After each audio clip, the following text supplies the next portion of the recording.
partir de ces repères, on peut faire élaborer de nouvelles recettes. Moi, en fait, je voulais rebondir là-dessus, de dire par exemple, j'aime bien la courgette, les champignons. J'arrive, les crudités, tout ce qui se met en crudité, j'arrive à faire pas mal de trucs. Donc en été, c'est très bien. Mais par exemple, en hiver, moi, j'aime pas trop les soupes. Donc, tu vois, j'ai plus de mal à trouver des recettes qui me plaisent ou d'élaborer des recettes.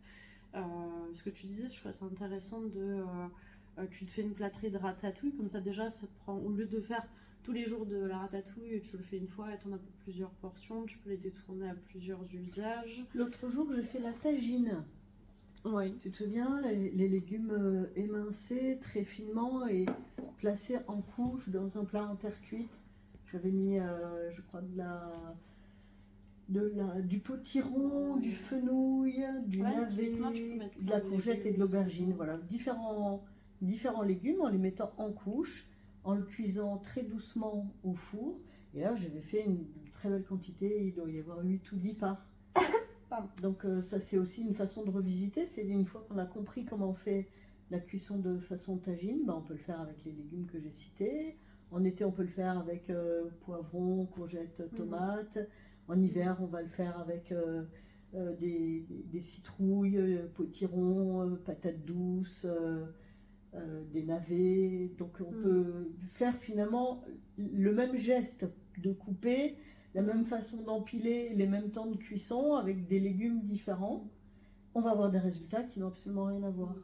Après, on peut décliner. Un coup, on le fait tout simplement comme ça. J'avais posté cette préparation tagine et une dame m'a dit on dirait un gratin.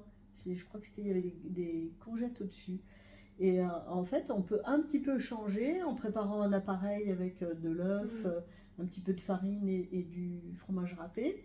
On rajoute l'appareil, on fait sur moins profond, on passe au four un peu moins longtemps, un peu plus vif, et hop, on a un gratin. Ouais. Ça n'a pas du tout le même goût, ça sent pas du tout la même odeur, c'est pas la même consistance.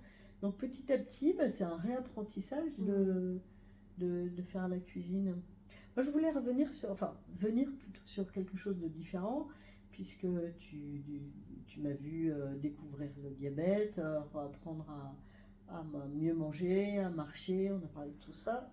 J'ai sorti cet automne ce livre. Donc ce livre, c'est Mon combat contre le diabète. Ah, regarde. Est-ce qu'il a été dessiné ici? Il était dessiné ici.